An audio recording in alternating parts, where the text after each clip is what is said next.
Hello, everyone. Hi. Welcome to Politics and Prose. My name's Grant. I'm a bookseller here, where we host a range of in-store events, trips, and classes. Before we get started today, I'd like to ask everyone to please silence your cell phones as to not to disrupt the event. When it gets time for the Q&A portion, we have a mic set up by this right pillar. Please speak clearly into the mic. It is being live streamed tonight. Today, I'm very excited to welcome Lynne Olson, celebrating the release of her new book, The Sisterhood of Ravensbrück.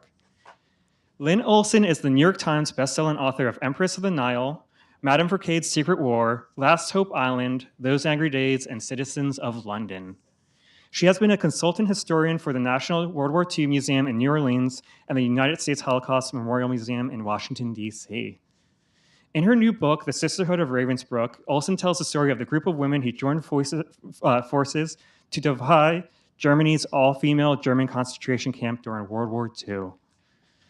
Olson will be in conversation with Liza Munday, an award-winning journalist and New York Times bestselling author of 5 books, including her latest work, The Sisterhood, The Secret History of Women at the CIA, which recounts the true story of the women espionage officers, tough, brilliant, resilient, who helped build the world's foremost spy agency.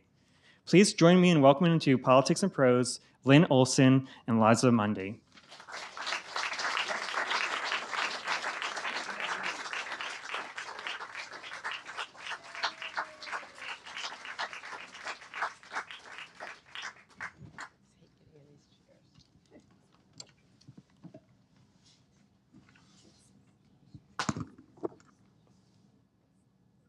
So I'm Liza. This is Lynne. We're the Sisterhood tonight. Thank you all so much for coming. It's such an honor to be here. I am a longtime fan of Lynne's work. I certainly knew her work before I was fortunate enough to meet her. And it's just so thrilling and such an honor to be here with you. And thank you, as always, to Politics and Prose for bringing us all together and giving us the opportunity to have these kinds of conversations. Lynne, one of the many qualities that I admire so much about your work is that each of your books is an entity unto itself. It can be read, of course, as the freestanding work that it is. A person doesn't have to have read your past works, and yet at the same time, your body of work has a narrative as well. It has a beautiful arc and so much consistency and integrity. And I wonder if you can talk about how your prior books before the Sisterhood of Ravensbrück led you to this book. Yes. First of all, I want to thank all of you for coming tonight. This is my family's bookstore. It has been for the last 30 years. We used to live down the road. My daughter who's here, our daughter who's here, way in the back, was 4 years old when she first started coming here. I won't tell you how old she is now, but she still is a regular customer here. So I really feel like I'm coming home when I come back to Politics and Prose. And I especially feel like I'm coming home here because there's so many friends, neighbors, family members here. And so thank you very much. But above all, thank you, Liza, for agreeing to be in conversation with me. I am probably even more of an admirer of your books than you are of mine. So that's enough of Mutual Admiration Society. I can get into that later. But to answer your question, there is a thread in many, if not most of my books that I didn't really intend when I first started writing books. That thread is writing about unsung heroes. Most of my books, as some of you know, have been about World War II. And with a strong focus early on the UK, early in the war, and then switching over the last 3 books to France. But in virtually all of them, I don't know that I actually looked for them, but I found them. People who had made really important contributions to their own country and to the world during this period, and for various reasons had slipped into the cracks of history. And each book in a way, led to the next book or a book further down the line. That's really true, except for one book. That research that I had done on, for example, the first book that I wrote with my husband, Stan Cloud, called The Murrow Boys, about Edward R. Murrow and the correspondents he hired to create CBS News. That book led to Question of Honor, which was my third book, our second book together, which was about Poland and Polish pilots during the war. And one kept leading to the other, but they all, again, I have to emphasize, I really wasn't meaning to do this, but it became very clear to me about halfway through the books that I have written that I needed to admire my main characters. I needed to find people who had really, really made a difference. And when I really realized how important this was for me is about 4 books ago. I decided, okay, I'm going to do something new. I'm not going to write about World War II. I'm going to write about World War I, and I'm going to write about Teddy Roosevelt, Woodrow Wilson, and Henry Cabot Lodge, and their relationship, and how we got into the war, etc. And about a year into the research and beginning to write, I had writer's block for the first time in my life, and I realized I couldn't stand any of these men. And it wasn't because they were men, because I write about men. Most of my books have been about men. It was because I just didn't like that. I didn't like what they were doing. I didn't like their attitude in so many ways toward each other and toward the world and toward the country. And I realized they weren't heroes to me. I mean, they obviously they contributed in many. Teddy Roosevelt was a great president, so was Woodrow Wilson in his way, but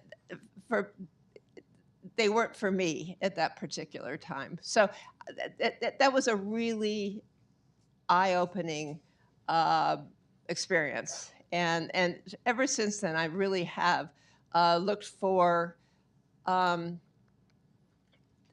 look for people. I mean, obviously, I'm writing about important events that happened, again, most of them during World War II, but I need to find people that will tell the story well. I write through people. I don't ever think, oh, I'm going to write a book about the Anglo-American Alliance. I came up with the idea of writing a book. The original thought was to write a book about John Gilbert Wynant, who is the American ambassador to the UK, who nobody knew about. And I thought, well, nobody's going to want to read about this unknown ambassador, so I better. One of the dirty little secrets that we both know about publishing is that you have to package your ideas for the publisher. And so I tacked on 2 other important Americans, Edward R. Murrow, my old friend, and Averell Harriman. And so the book was really about those 3. And so that's really, I think I've answered the question, I hope. Well, to me, one of the threads of your books is that they illuminate this quality of World War II, which is that it forced existential decisions upon individuals all over the world, obviously. And we see for example, in Last Hope Island, we see the monarchs of all of these occupied countries in Europe having to decide, do I stay, do I go, do I collaborate, do I fight, how do I fight, where should I fight, just really having to make decisions in an instant. As you say in the Sisterhood, it takes 1 second for the course of a life to change forever. And what we see in the Sisterhood of Ravensbrück, a number of your others, is individuals, and I think this is something that's probably on a lot of our minds a lot now, deciding what should I do? Should I lay low? Should I wait till this passes? Should I resist? How should I resist? And I wondered if you could talk about Germaine Tillion and that instant for her when the course of her life changed. Germaine Tillion is one of 4 women that I focus on in this book. 4 women who were in the French Resistance, who all of them were early resistors. Germaine was the earliest. All of them were captured by the Nazis, by the Gestapo at different times, and sent to this horrendous all-women's concentration camp, Ravensbrück, in Germany. Germaine was really one of the first resistors in France. She's a wonderful character. She was the French version of Margaret Mead. She was a young anthropologist who was in Algeria, the mountains of Algeria, for 6 years studying Berber tribes. Young woman, and everybody was appalled that she wanted to go there. They kept saying, the French officials kept saying, they're bloodthirsty savages. It's terribly unsafe for you, blah, blah, blah. And that just encouraged her. I mean, Germaine Tillion had a mind of her own right from the time she was a child. And so she spent 6 years with these Berber tribes, studying them, writing reams of reports, and finally finished just as Germany invaded France. And so she went back to France, realizing that she really didn't know anything about, she had basically not forgotten about France, but she was so wrapped up in her work. And as soon as she got back, and France fell, France capitulated, she was outraged. How could this happen? And she vowed then and there, this was in June 1940, that she was going to resist. She didn't say resist. In fact, it's really interesting. We talk about the resistance like everybody called it that back then. Nobody called it that. The resistors didn't call themselves resistors. They didn't call it the resistance. They didn't have names like the Museum of Man Network, which is the network that Germaine Tillion helped found. She was the one that named it after the war. It was just the network or the group that she was working with. It was a very, in the beginning, especially with these early people, it was a very ad hoc kind of thing. Instead of saying they were going to resist, I'm going to resist, what almost all of them said, and I cite this in the book, in some way or another they would say, or they wrote, something must be done. That was kind of the mantra. It comes up in many memoirs, including Germaine's. Something must be done. And they didn't know what it was, what was to be done, but they vowed that they were going to at least try. And so she was very, very early and was a major figure in what is considered the first organized resistance network in Paris. And that was the Museum of Man Network, Musée de l'Homme Network, named after the Anthropological Museum in Paris. And a number of the staff of that museum were the founders of this network. This was a great network. I was fascinated by it. For a number of reasons. First of all, it was a network of intellectuals. We're not talking about saboteurs and spies at this point. We're talking about museum curators, writers, intellectuals, editors. None of them had done anything like this, and none of them knew how to do it.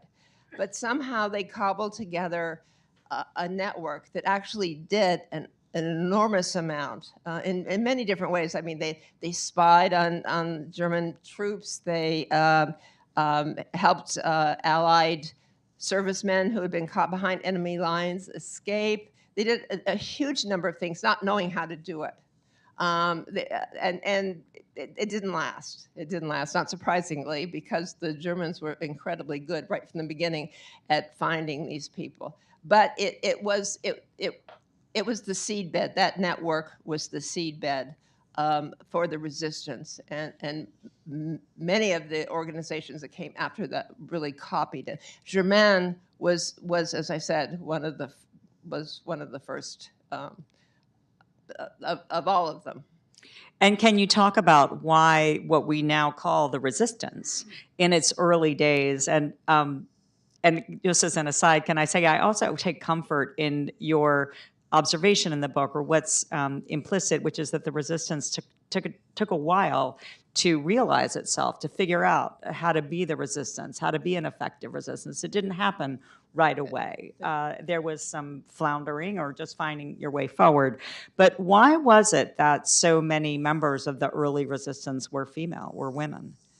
That's something that Germaine kept insisting on throughout her whole entire life, that women really were the engines of the resistance in the beginning. And the reason is, we're talking again about the summer of 1940, when France was defeated. Most young men were in the French army at that point.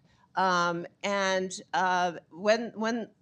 Pétain capitulated to Germany, the men were still in the army. Either they had been captured by the Germans, or they were in hiding. At that point, the army had not been demobilized. So there really were very few young men around. And the women, especially in the Museum of Men, it was the women who really started it. One of the major figures in the Museum of Men network was the librarian of the museum, who really was kind of the engine for the beginning of the network. She had studied in the U.S., but she was really a badass woman. I mean, we know that librarians are badass. We know librarians are. Yeah. They really are. And she was a very close friend of Germaine's, and so there were a number of other women in that museum who really kickstarted the museum. And one of my favorite anecdotes about Germaine Tillion was when she was in her 80s. She and Geneviève de Gaulle, who is a second of the four women I write about, Geneviève de Gaulle being the niece of Charles de Gaulle, they were being interviewed by an American documentary filmmaker about their friendship, their sisterhood. And Germaine, I think she's probably 85, 83, something like that. She burst out and said, it was we women who started it. There were no men, absolutely no men. And then Geneviève de Gaulle, Germaine was just like a volcano of a woman. She was very, very exuberant. And Geneviève de Gaulle was absolutely the opposite, very calm, quiet.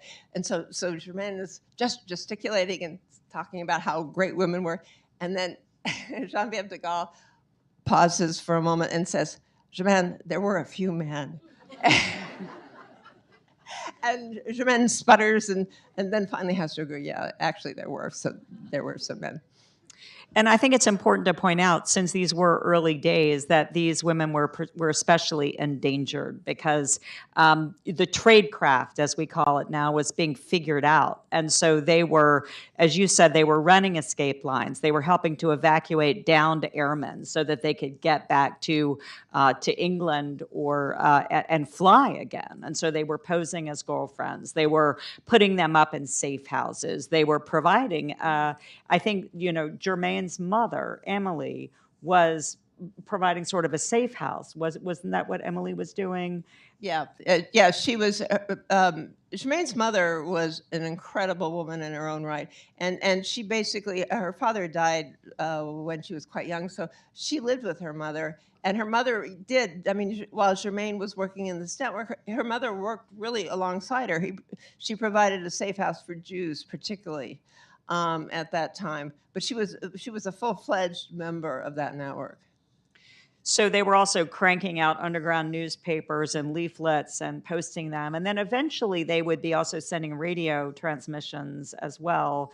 And again, because it was early days and people were figuring this out, they were particularly susceptible to getting arrested as they're figuring out what they did. So I think it's just such a tragic irony that the very people who were kickstarting the movement were also, I think, some of the most vulnerable to Right. arrest. That's absolutely right. I mean, most of the Museum of Man network was, most of the leaders were rounded up in 1941, very early on, because they were, they weren't skilled at doing this. I mean, there were a lot of security problems, and eventually they were betrayed by somebody within the organization who was working for the Gestapo.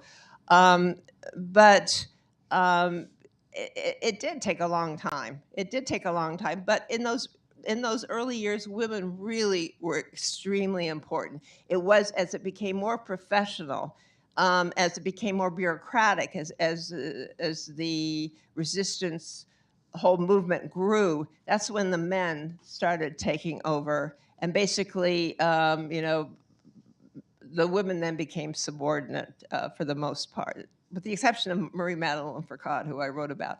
But basically, the women were shoved into the background, and the men took over. And can you talk about Geneviève de Gaulle and the niece of Charles de Gaulle and how she ended up in a concentration camp? Geneviève de Gaulle was very much like her uncle. I mean, that's hard to believe because he's this kind of, we all know who Charles de Gaulle was. Tall, imperious. Churchill and Roosevelt couldn't stand him.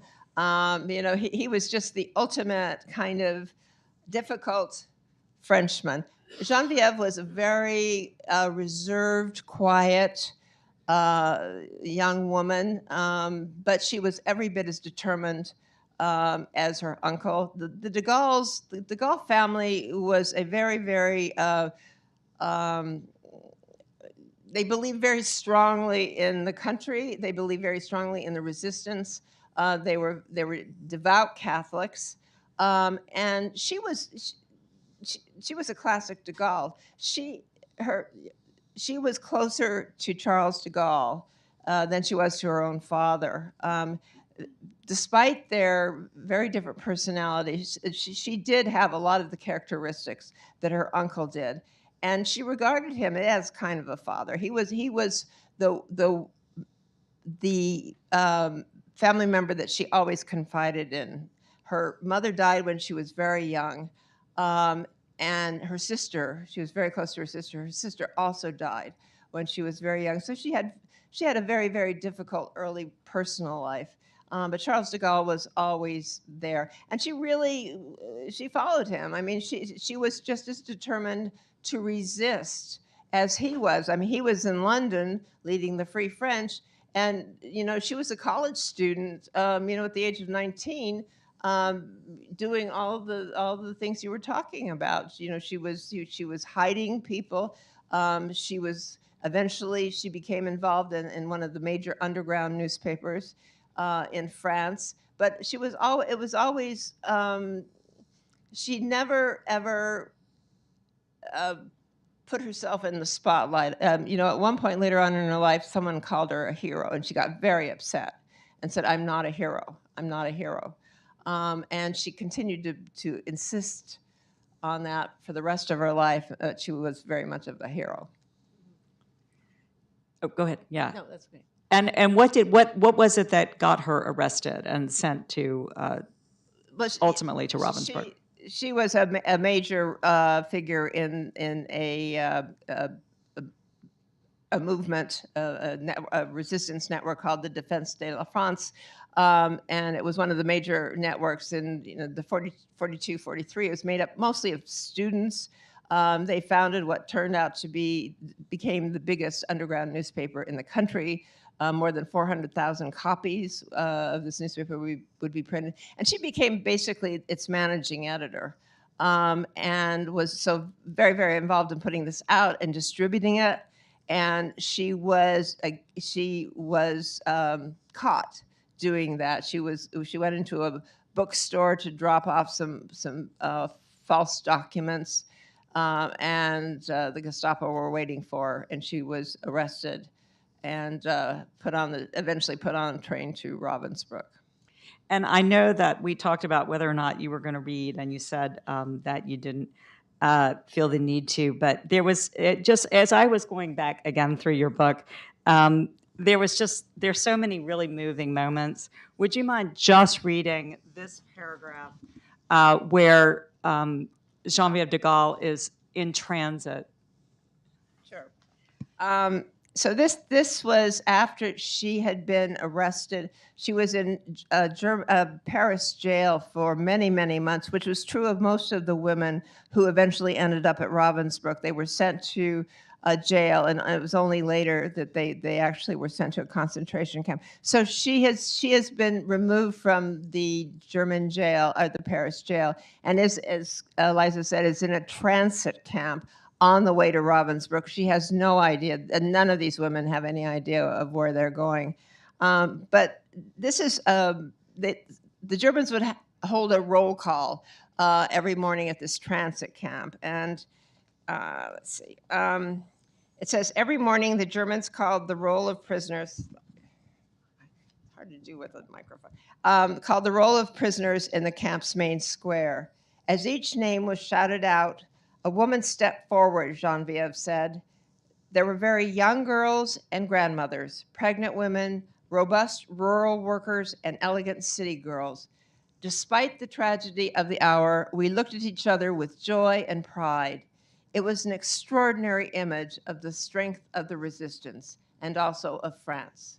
Do you want me to keep going? Yeah, okay. That's great. Okay. Oh, okay.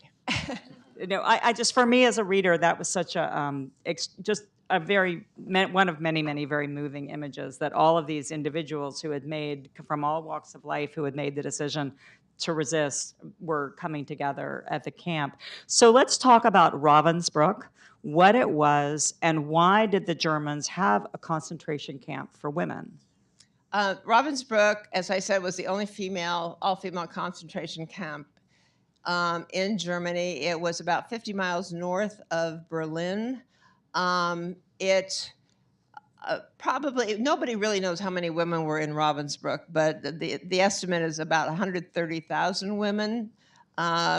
And most of them were from resistance movements from various occupied countries. So you're talking about a UN of women. I mean, it were women from Germany, Czechoslovakia, Poland, the Netherlands, Greece, Hungary, France, obviously, a few from the UK, and a couple of Americans were there as well. Again, it's just an estimate that at least 40,000 women died in Ravensbrück. It was not an extermination camp. Those were in Poland. Those were the death camps, Auschwitz, Treblinka, etc. This was a forced labor camp. And it sounds like at least a little bit better, but it really was a slow extermination camp. The women that were sent there, the women that were sent there were used as slave labor usually in factories, in German factories, not some near Ravensbrück, and really all over Germany. They were not treated well, to put it mildly. They were not fed; they were starved, basically. They were suffering from diseases. Ravensbrück was a petri dish of disease. They were beaten. They could be killed for the slightest infraction. Being too slow working. Many women were killed, and so basically they were worked to death. And once a woman had, usually it was several months. A woman really lasted usually about several months. Some lasted more than that, including the women I write about, all of whom survived. But once she couldn't work anymore, she was killed. I mean, they were killed. The Germans did not plan to have anybody alive there at the end of the war.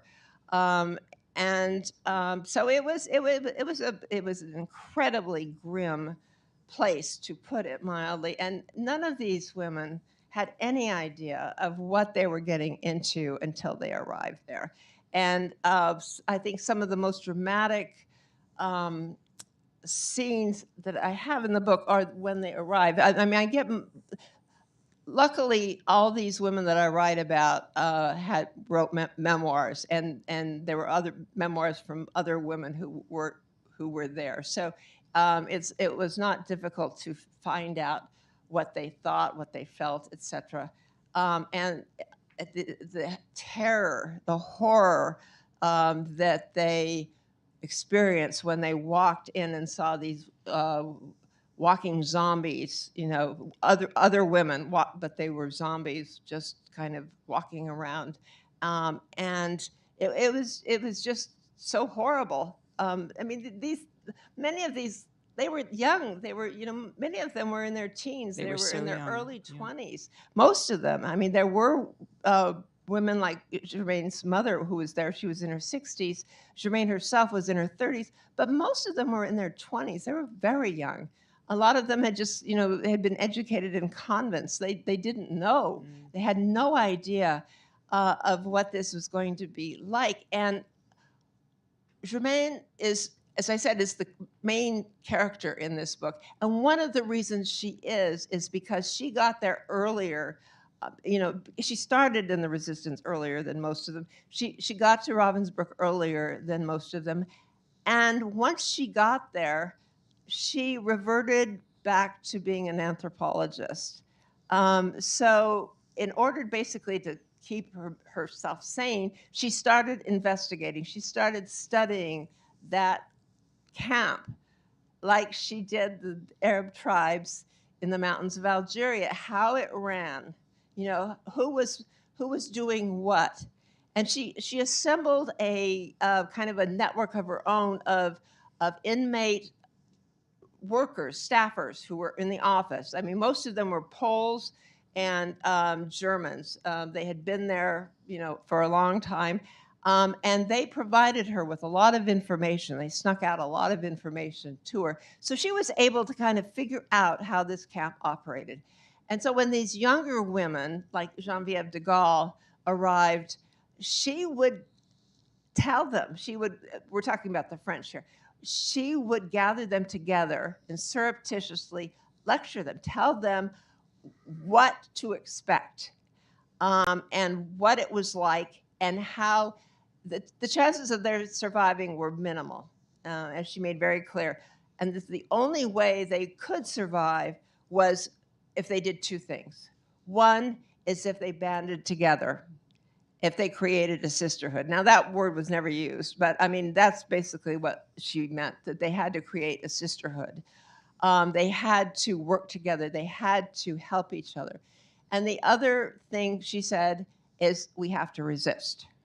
It's going to be hard, but we have to band together and we have to resist. And so that was really the mantra of her and many of the French women that were there at Ravensbrück. And that's one of the main reasons I wrote this book, because I think, I've written about women in the French resistance, and including Madame Foucault's Secret War, which is about Marie-Madeleine Foucault. But most of the books, and there have been quite a few in the last 6-7 years, about women in the French resistance have really focused on what the women did during the war, their exploits, their very brave feats, etc. But we don't know very much about, hardly anything about the women, the tens of thousands of women who were captured and were sent to Ravensbrück and other camps. And we certainly don't know that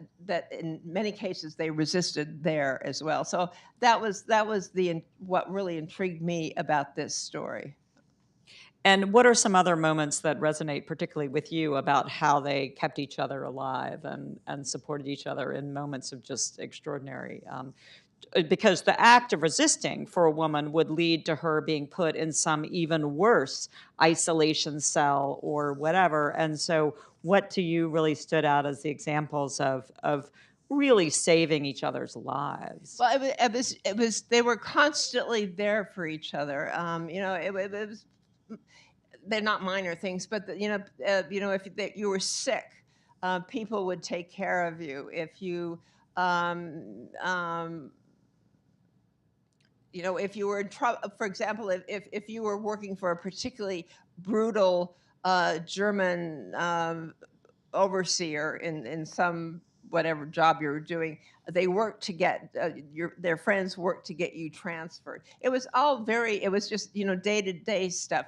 One of the things they did to kind of to help each other, but they got, I mean, it's hard to explain. They used whatever skills they had or talents they had to keep each other kind of occupied. I mean, Germaine gave lectures on the history of mankind. Some people gave cooking classes, even though there was nothing to eat. They recited poetry together. They made things for each other. They made things for each other. They sang together. All of this was forbidden. So, when I'm saying it sounds, it sounds pretty minor, but all of it, they were resisting in everything that I'm talking about. They weren't supposed to gather together. They weren't supposed to leave their barracks and go to another barracks and talk to other people. But they did. Germaine was the particular instigator of that. She didn't care. I mean, Germaine Tillion was pretty damn fearless through her whole experience. And so, the younger women, took great solace in, and they followed her. So everything they did was they tried to do it together. And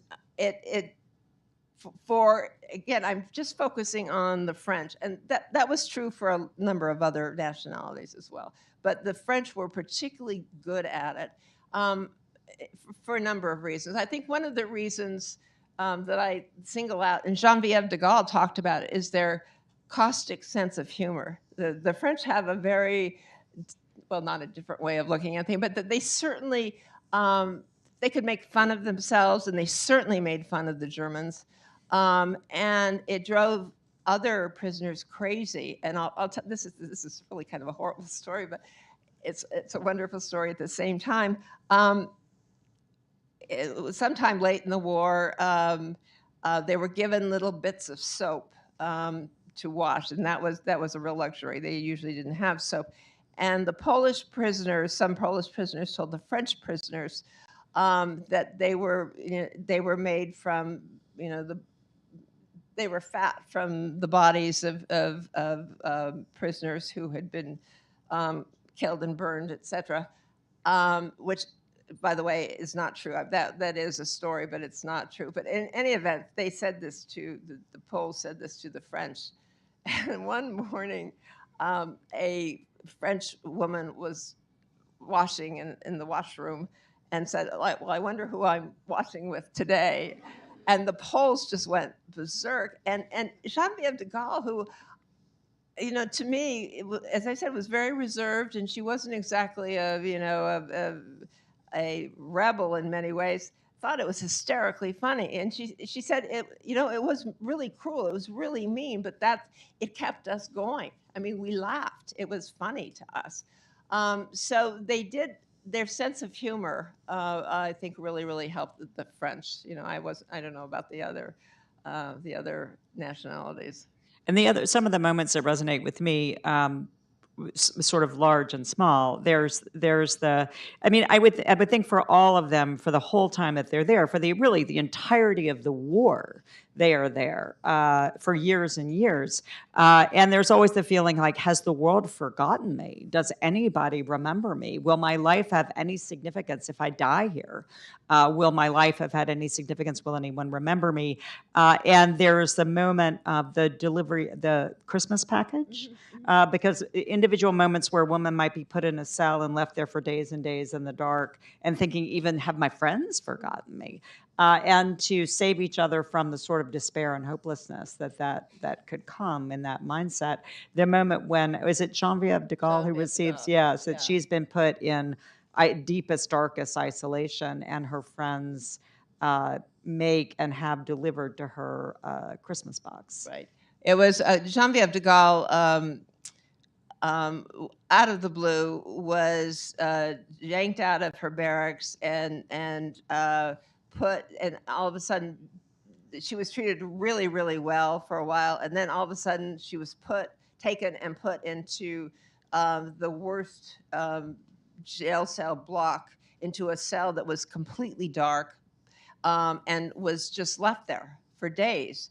And it's really not clear what happened. Some of it's clear, but that they made a mistake. She had no food, and she thought she was dying.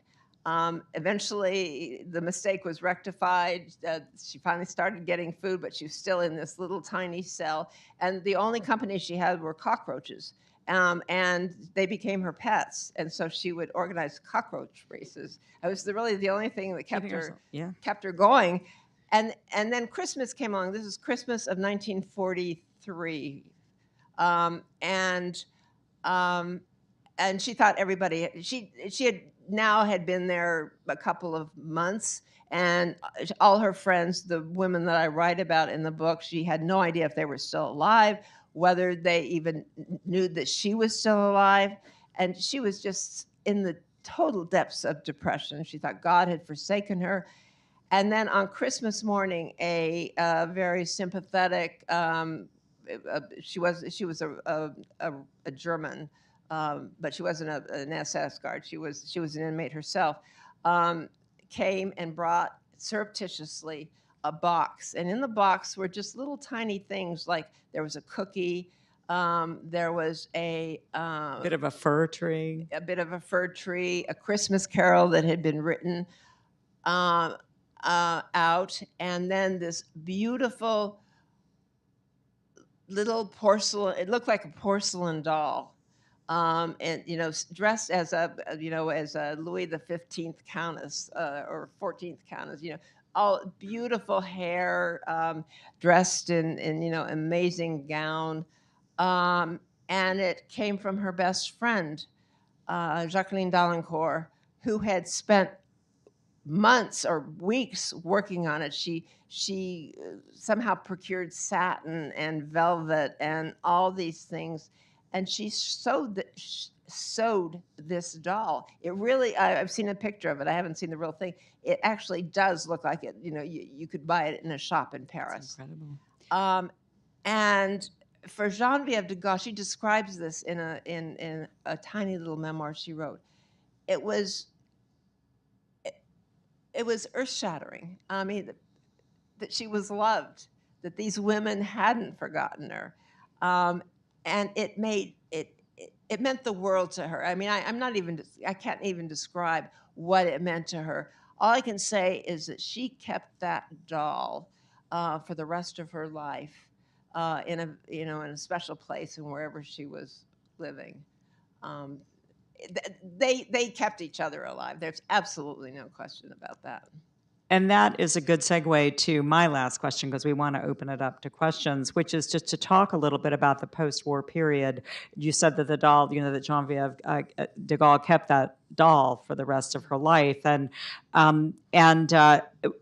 this is kind of a big question, but I think it's fair to say that many of us had never heard of Ravensbrück before. It's certainly, the name is not emblazoned the way that Auschwitz is and other camps. And talk about why that is, and then talk about a little bit, I'm sure there'll be questions about this, the post-war period and what the women, people might think that your book would end with the liberation of the camp, but no, there are many chapters still to go. Right. Ravensbrück has basically been forgotten for a number of reasons. It unlike Dachau and Buchenwald, it was liberated late, much later than those camps and Auschwitz, etc. Unlike Dachau and Buchenwald, it was not liberated by American troops. Because American troops liberated those camps, there were American journalists with them, and that's where we first began to see, we being everybody else in the world, these incredibly horrible photos and footage of stacks of dead bodies and skeleton-like survivors. Ravensbrück was liberated by Soviet troops, and there were no journalists, or at least there were no journalists whose pictures were ever published. It was in the Soviet zone in post-war Germany, So nobody ever, even after the war, was allowed to even go there. So it really was forgotten, and I think the fact that it was all women too, it somehow lost a sense of importance. People didn't think it was all that important. So that's one of the major reasons we don't know. Some of the major reasons we don't know about it. What happened to the women? I was surprised. I was first of all, I thought, okay, these 4 women that I focus on, they survived. Okay, life is going to be okay. They're going to go back to France. They're going to get married. They're all young. They were going to get married and have kids, and it'll be good. It was so much more complicated and so much more difficult than that. They did survive. Most of them did marry, but it was. I mean, you talk about PTSD. These women had it I can't describe how incredibly difficult it was for anybody who had been in that experience, had that experience, to pull themselves together and to have a normal life after that. It was so searing. It was so traumatic for all these women. And many of them didn't want to survive when they got back. Part of the reason for that is they were hoping, they were expecting that they were going to be not only accepted, but welcomed by their friends and their families and treated like heroes, and maybe not treated like heroes, but treated with sympathy and understanding. But in fact, I mean, that was probably true for some. But overall, the French basically wanted to forget the war and to think about the future. They did not want the memory as they could see it with these women who had suffered so much. So they basically were shunned. These heroes were basically shunned by their countrymen, and then sometimes by their own families. And so that was incredibly difficult. So what did they do? They banded together again. They formed an organization called ADIR. It was basically an organization of women survivors of the camps and prisons, and they were the only people who could belong. And they created a very sophisticated organization. They founded. They had 17 They had their own building. 17 doctors on duty. They had beds. They provided jobs. They found jobs for people. Many of these women came back to nothing, and many of these women had never worked before in their lives, and they had to go to work. So these women, this organization helped them find jobs. Geneviève de Gaulle was responsible for establishing a series of kind of rest homes throughout basically in Switzerland, for women who really were in bad physical shape. And there were a lot of women who were really in bad physical shape to stay for sometimes 6 months to a year. They also provided not mental health, but they provided counseling. But when I say counseling, they were counseling each other on how to recover psychologically, emotionally from the horror they had been through. And the only people that could really understand that horror were people, fellow prisoners. So all that was important, but the organization was also created to not let the world forget what they had done, especially not to let France and the French government forget what they had done. They had done everything. They had done everything that men did in the resistance. They suffered just as much as men did, and they were not going to allow themselves to be forgotten. And the 4 women I write about, Germaine, Geneviève, and the other two really led the way. And basically, the story goes up to, to the 2000s. I will end with this one anecdote that in 2015. So many of you know what the Pantheon in France, in Paris, is. It's kind of the burial place. It's the memorial, big memorial to all the French heroes. So the ashes or of the greatest French heroes are in the Pantheon in Paris. And in 2015, they announced 4 new people to be added. Up to that point, there were only 71 heroes in the Pantheon. All but one were men. The one exception was, can anybody guess? Marie Curie. Yes, exactly. So we get 4 new additions. 2 of them are women, and the 2 women are Germaine Tillion and Geneviève de Gaulle. And it was really the first time, the official recognition by the French government of what women had done in the resistance. It was meant to be. I mean, the president, Francois Hollande, was the president, and it was his idea to do it.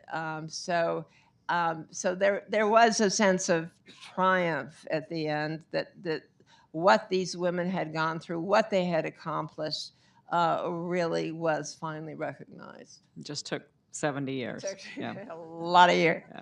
So let's open it up to questions, Okay. please. Yes. So that's fascinating, especially about the French. Say something about them, I think. Anyway, my question, and Ravensbrück, maybe where you came from, it was forgotten, but I certainly knew about it. And I would say, even though you haven't mentioned any Jews, and it sounds like there weren't any there. There were. There were. In the Jewish community, everybody knew about it. Right. I mean, everybody knows about it now. Right. You've only talked about the French. Did they work together with the other women? Yes. I mean, it was an enormous camp, and at the end of the war, there were at least 40,000 women. But yes, the various there were various groups that did work together. The Poles, despite their their differences in sense of humor, they worked very closely with the Poles. They were very. I devote a lot of this book to Polish prisoners, young Polish prisoners who were guinea pigs in scientific experiments, and the French were very, very important in helping those. So yes, that there was a lot of not only camaraderie but cooperation. And was it organized with capos and? Was it organized with capos? Yeah, there were a lot of SS guards. Thank you. Mm-hmm.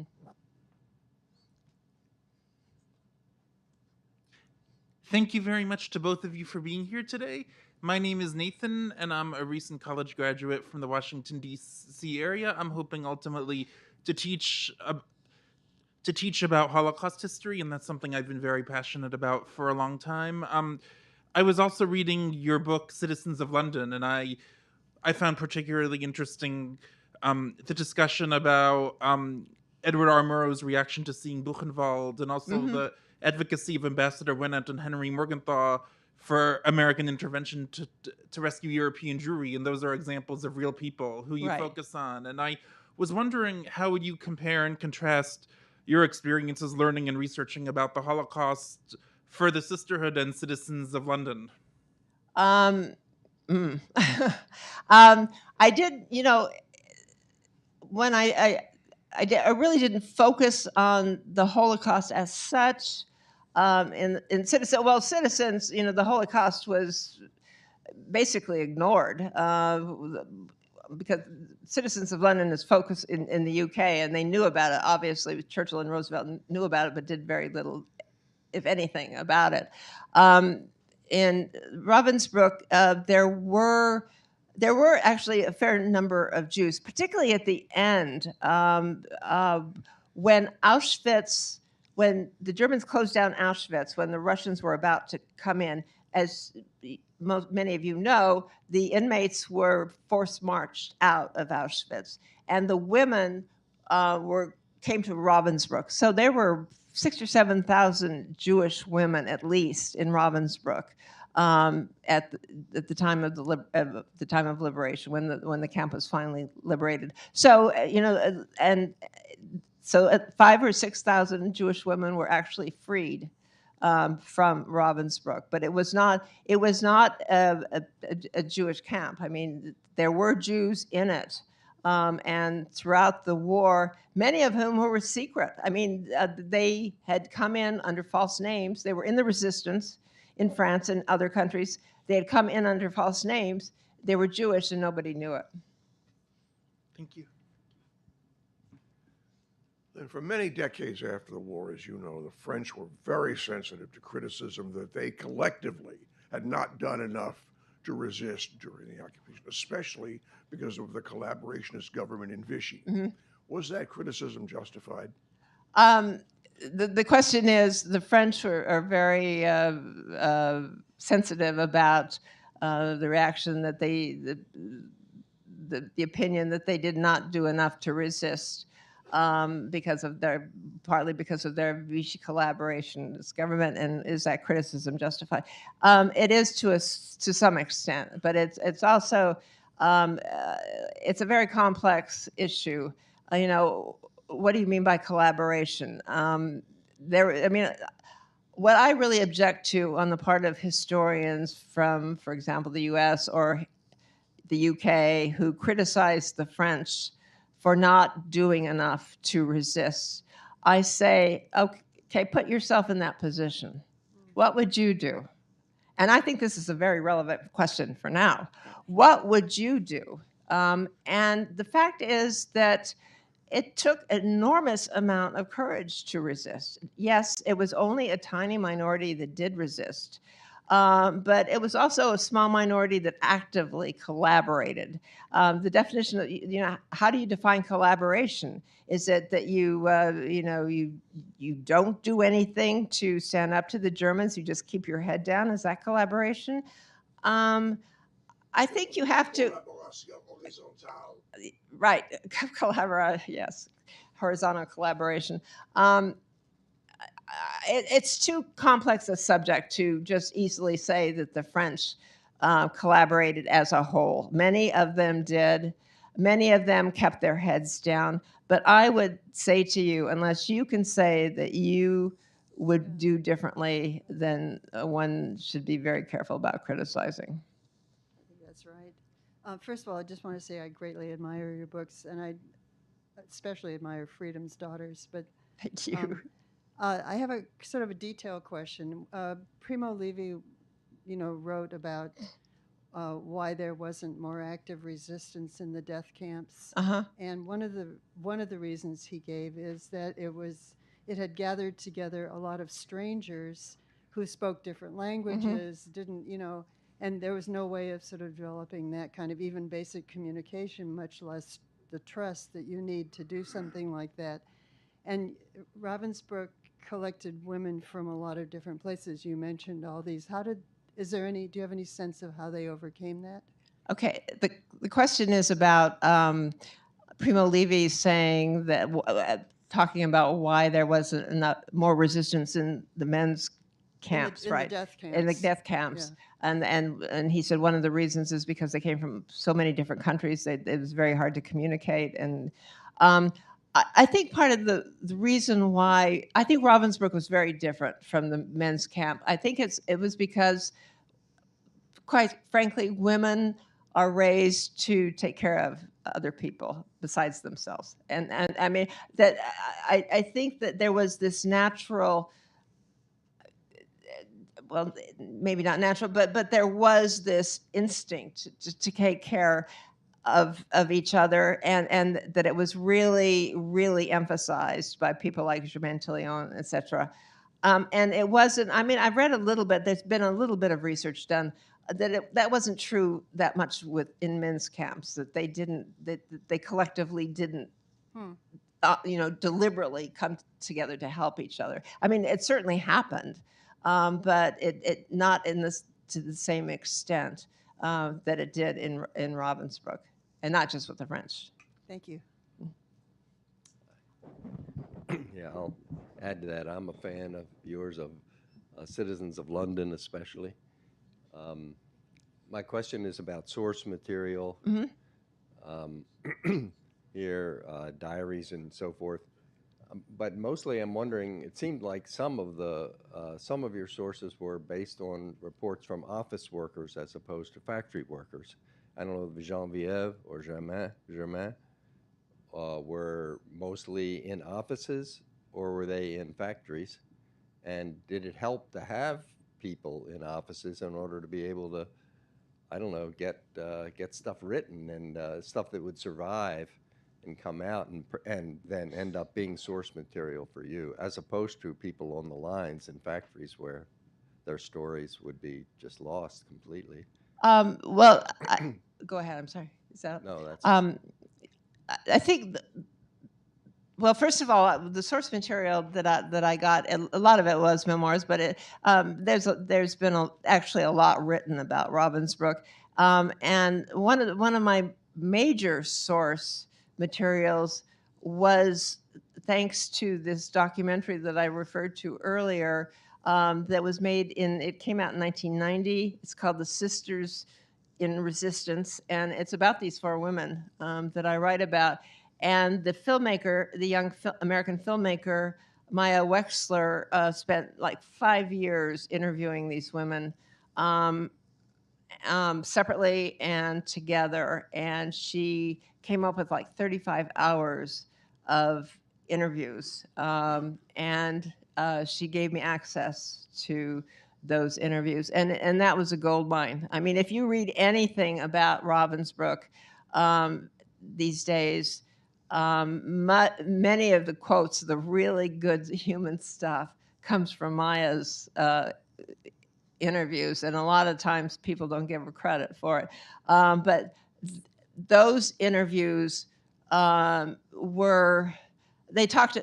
women talked about their childhoods, their what they did in the resistance, why they got involved in the resistance, what happened to them at Ravensbrück, how important these other women were to them, about